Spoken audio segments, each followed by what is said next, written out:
માધ્યમથી મીડિયાને, કમિશનર સાહેબને, ડીએમસી સાહેબને અને લગત અધિકારીઓને ફૂડ શાખાને વિડીયોના માધ્યમથી કહેવા માગું છું કે આ બધાય પાણીપુરીવાળા છે જેની પાણીપુરીની રેકડિંગ બંધ કરાવી છે, પણ એ જ અમુક મોટી મોટી હોટલોમાં પાણીપુરી દેવામાં આવે છે તો એ પાણીપુરી કેમ બંધ નથી કરાવી?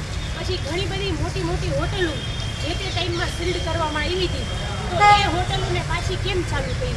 તો અત્યારે આ લોકોનું કહેવું એમ છે કે કોલેરાને કારણે જો લોકોને ને પબ્લિકને અમારાથી નુકસાન થતું હોય તો વાંધો નહીં, અમે રેકડિંગ બંધ રાખીએ, પણ અમારા એકના પાણીપુરી ખાવાથી જ કોલેરા થાય છે, મોટી મોટી હોટલોમાં ખાવાથી કોલેરા નથી થતું.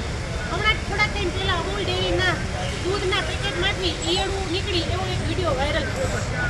પ્લસમાં ઘણી બધી હોટલોમાં ચાઇનીઝ, પીઝા, બર્ગર એમાં જે શાકભાજીનો વપરાશ થાય છે એ સડેલા શાકભાજી હોય છે.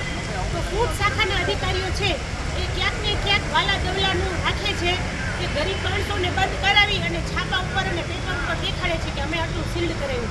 પણ અમારું માંગ એવી છે કે જો સાતમ આઠમ તમારે સ્વસ્થ રીતે નિરોગી ઉજવવી હોય ને તો આખા જામનગરની તમામ હોટલો બંધ કરાવો, જે ખાવા પીવાની છે તમામ હોટલો બંધ કરાવો, તમામ પાણીપુરીવાળાઓને બંધ કરાવો છો તો તમામ હોટલો બંધ કરાવો અને છાપામાં લોકોને અવેરનેસ કરો, પબ્લિકને અવેરનેસ કરો કે તમારા ઘરના દીકરા દીકરીઓ, હસબન્ડ વાઈફ કોઈ પાણીપુરી ખાવા ન જાય.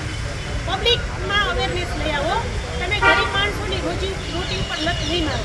જ્યારે પબ્લિક જ ખુદ એ લોકોની લારી ઉપર પાણીપુરી ખાવા જાય છે તો આ લોકો શું કરે? અને આ લોકોની બંધ કરાવી અને મોટી હોટલોને તમે ફાયદો કરાવો છો.